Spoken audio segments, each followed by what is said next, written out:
Assalamualaikum warahmatullahi wabarakatuh. Perkenalkan nama saya Adi Pramono, mahasiswa Universitas Bhayangkara Surabaya, jurusan Teknik Informatika dengan NIM 18 14 32 10 17. Di video kali ini saya akan membahas mengenai jawaban saya mengenai tugas ujian akhir semester mata kuliah Technopreneurship 1 kelas D. Di sini saya akan membahas mengenai prospektus usaha saya dengan materi seperti yang ada di soal. Jadi untuk prospektus usaha saya membuat usaha penyedia layanan atau SaaS (Software as a Service) dengan merek Salestongs. Jadi sebuah penyedia layanan POS dan CRM yang gunanya untuk meningkatkan produktivitas perusahaan dan mengelompokkan pelanggan sesuai kebutuhan pemasaran. Berikut untuk eksekusi sumerisnya. Jadi bentuk usahanya penyedia layanan POS dan CRM serta pembuatan web profile. Bidang usahanya di teknologi informasi. Dan kerjasama yang telah dibangun untuk saat ini ada dua perusahaan yang bekerja sama dengan Salestong. Yang pertama ada perusahaan konstruksi asal Malang. Yang kedua ini ada developer perumahan di daerah Krian. Jadi untuk modal dibutuhkan estimasi saya sekitar 50 juta, itu termasuk biaya operasional dan sewa tempat. Jadi keseluruhannya sekitar 50 juta. Terus untuk pos pendapatan usahanya, sasaran kita dari usaha baik UMKM, biasanya terutama retail, sampai ke perusahaan konstruksi. Untuk BEP-nya estimasinya sekitar 1 tahun, dan untuk ROI-nya saya mengestimasikan sekitar 2 tahun. Jadi untuk tim pengembang atau pengelola Salestong ini ada 3 orang utama.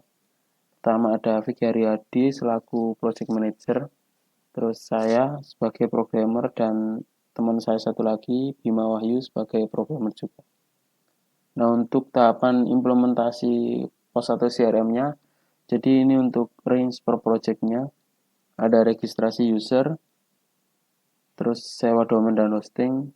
Jadi infrastrukturnya kita konfigurasi sekitar 1 hari dengan membutuhkan dana sekitar 1 juta. Terus untuk operasional mulai dari gaji dan lain-lain dengan estimasi paling maksimal sekitar 1 minggu dengan kebutuhan dana sekitar 3 juta. Lalu ada implementasi program setelah programnya jadi sekitar 1 minggu juga.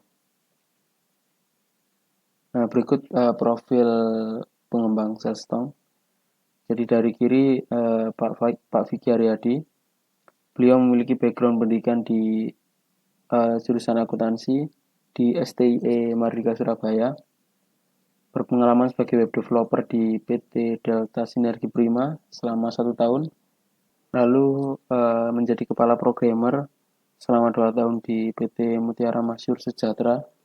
Dan yang sekarang sebagai project manager di PT Neosoft Teknologi Asia. Nah, di Salestong ini, di kepengurusan Salestong, Pak Vicky selaku project manager dan kepala pemasaran. Lanjut untuk background saya menempuh pendidikan teknik informatika di Universitas Bhayangkara, berpengalaman programmer 5 bulan di IDGTA Cemerlang dan PT Neosoft Teknologi Asia hingga saat ini. Nah, di Salestong sendiri saya berposisi sebagai programmer dan DevOps. Untuk teman saya Bima Wahyu, beliau memiliki background pendidikan sama seperti saya di teknik informatika di Universitas Muhammadiyah Sidoarjo, berpengalaman sebagai programmer di PT Neosoft Teknologi Asia hingga sekarang. Di Salestong sendiri bertanggung jawab sebagai programmer.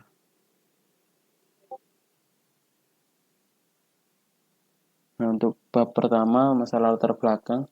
Jadi untuk nama kegiatannya penyedia layanan POS dan CRM dengan dasar pemikiran bahwa pembeli adalah raja memanglah benar, tetapi perusahaan tidak dapat memberikan pelayanan yang sama pada semua pelanggan. karena pada kenyataannya tidak semua pelanggan memberikan keuntungan maksimal kepada perusahaan. Nah, di era globalisasi ini, banyak cara perusahaan itu untuk meningkatkan customer relationship manajemennya, mulai dari berbagai sarana dan usahanya. Jadi secara khusus mereka berusaha memberikan layanan yang sifatnya personal hingga dapat memberikan kepuasan yang tinggi pada pelanggan. Profil usaha kami beralamat di Sidoarjo, Jawa Timur, bergerak di bidang SaaS, Software as a Service. Jadi memiliki tim yang solid, berusaha memberikan pelayanan yang maksimal serta konsultasi hingga layanan after sale service. Jadi dengan tim yang saat ini ada, kami yakin dapat memenuhi kebutuhan perusahaan Anda mengenai pelayanan pelanggan.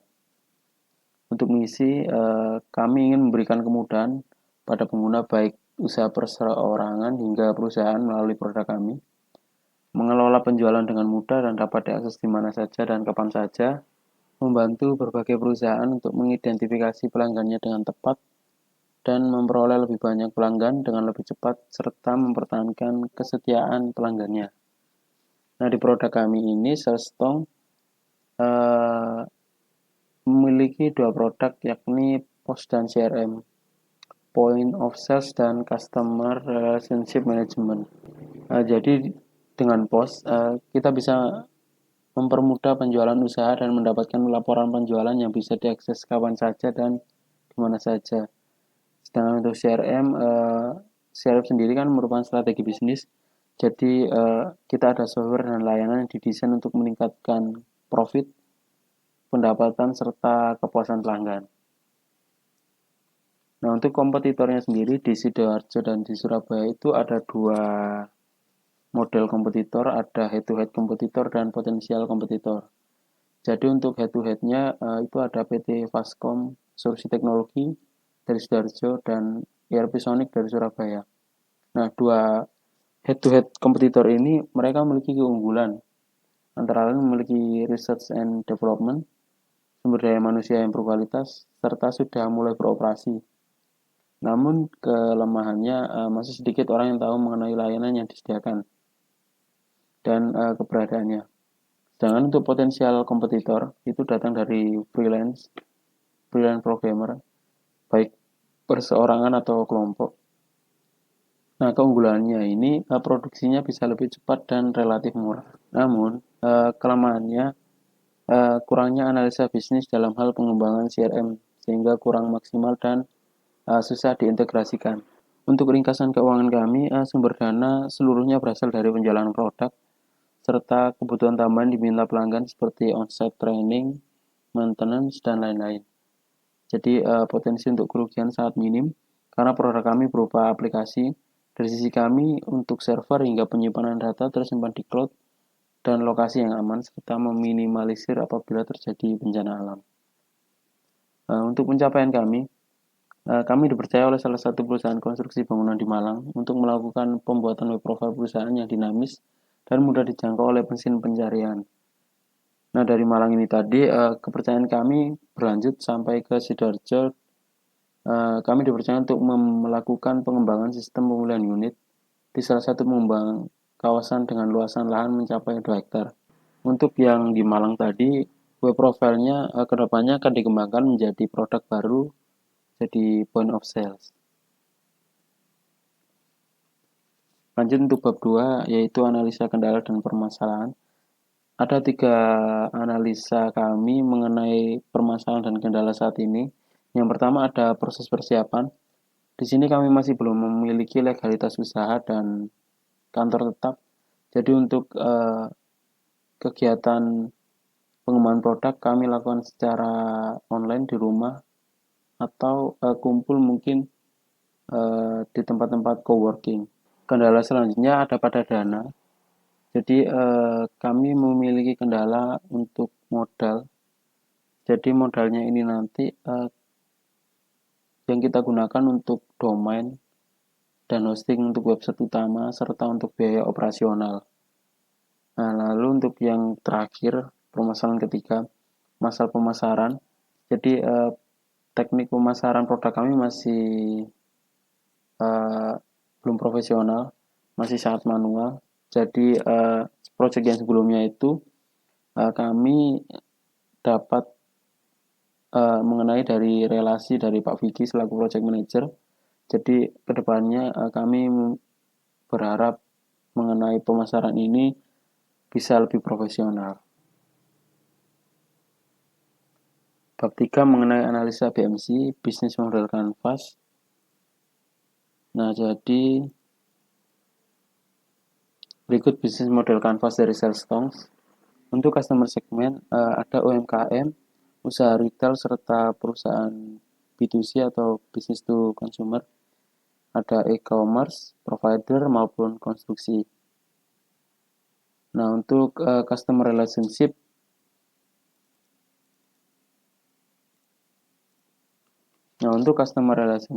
kita memberikan layanan 24 jam yang siap membantu dalam hal troubleshooting serta layanan after sales. Nah, untuk value proposition, kita memudahkan proses transaksi untuk produk pengguna. Jadi kemudian setiap transaksi tercatat dan otomatis jadi laporan. Lalu aplikasi bisa diakses di mana saja dan kapan saja selama terhubung ke internet. Lalu untuk CRM-nya, kita dapat mengelompokkan klien pengguna untuk kebutuhan pemasaran dan meningkatkan layanan customer service. Aktivitas kuncinya atau key activities itu ada pemasaran produk atau jasa kami, pembelian domain dan hosting, masuk ke infrastruktur, demo aplikasi, pengembangan aplikasi, serta after sales service. Untuk key partner kami ada penyedia layanan domain dan hosting. Saat ini kami pakai Niagaster. Terus untuk provider internet serta forum IT. Dan ada lagi untuk coworking. Nah, untuk channel kami melalui optimasi website perusahaan dengan SEO. Terus ada beriklan di media sosial. Nah, untuk key resource ada 4 yang kami kelompokkan. Ada haki mengenai merek, hak paten, aplikasi, database customer, dan informasi perusahaan, serta tenaga kerja kami, yakni programmer. Terus finansial mengenai modal, serta aset fisik, kantor, laptop, dan lain-lain. Nah, untuk cost structure-nya ada 3, biaya investasi, variable, dan fixed cost. Untuk investasinya berupa bangunan kantor tadi, serta legalitas. Terus untuk variable, biaya pembaruan aplikasi dan operasional. Untuk fixed cost ada gaji, transportasi, dan infrastruktur domain hosting tadi. Nah, di revenue streams ini kami dapat dari penjualan aplikasi post and CRM, onsite training, serta maintenance aplikasi jika diperlukan. Lanjut untuk bab keempat mengenai analisa SWOT. Untuk strengths kami, layanan 24 jam yang siap untuk membantu dalam hal troubleshooting, after sales service yang dapat mendukung kemajuan usaha konsumen, serta staf memiliki talenta dan kualitas yang tinggi untuk melayani konsumen dengan ramah, profesional, dan terpercaya. Nah, untuk weakness, kami sebagai pemain baru masih belum cukup dikenal atau brand image. Nah, untuk dari segi pemasaran juga masih kurang berpengalaman, serta masalah modal. Nah, untuk opportunity, teknologi yang semakin lama semakin maju memberikan kemudahan dalam pengerjaan dan lebih efisien, serta mudah melakukan ekspansi dengan adanya telekomunikasi.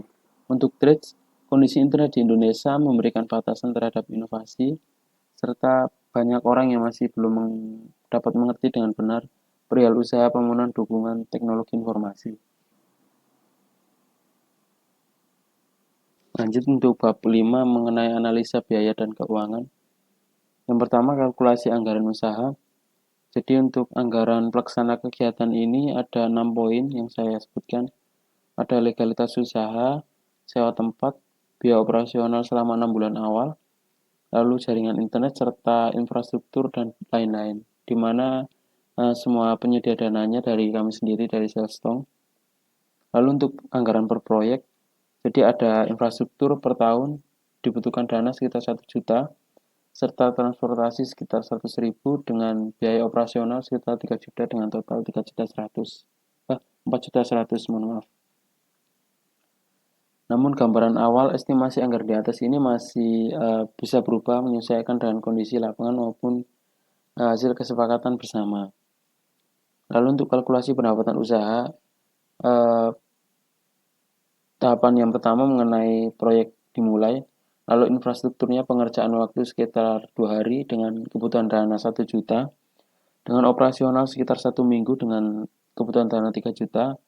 Nah untuk BEP-nya estimasi sekitar 1 tahun dengan target income 1 juta per bulan, dengan ROI 2 tahun, dengan income 2,5 juta per bulan. Nah untuk income-nya ini dihitung dengan satu proyek jalan, jadi per proyek. Lanjut untuk bab ke-6 mengenai perbandingan usaha SaaS dengan trading saham. Di Salesforce sendiri perlu biaya operasional yang tinggi untuk mengembangkan produk pos dan CRM. Sedangkan di trading saham kita hanya perlu pengetahuan tentang saham dan tinggal melakukan transaksi jual beli saham tanpa harus memikirkan pengembangan produk. Lalu di Salesforce juga memikirkan mengenai gaji karyawan, sedangkan trading saham tidak. Lalu mempertimbangkan infrastruktur pendukung seperti yang domain hosting tadi. Sedangkan di trading saham kita hanya perlu pandai-pandai membaca gerak saham, perkembangan saham, bisa dari info, grup atau media massa lainnya. Jadi semakin pandai kita baca pergerakan saham, maka akan mendapatkan profit yang lebih tinggi. Lalu kita juga memerlukan tempat untuk mengembangkan produk baru maupun pembaruan produk. Dengan trading saham kita bisa melakukan transaksi saham di mana saja asal kita terhubung dengan internet. Jadi untuk trading saham kita harus pandai-pandai membaca gerak saham, apakah itu profit atau tidak. Jadi kita sering baca berita mengenai pergerakan saham dan lain-lain. Jadi persentase untung pada trading saham jadi lebih besar. Yang terakhir mengenai kesimpulan dan penutup. Jadi perencanaan bisnis usaha SaaS ini merupakan usaha penyedia layanan berupa aplikasi POS dan CRM sebagai produknya.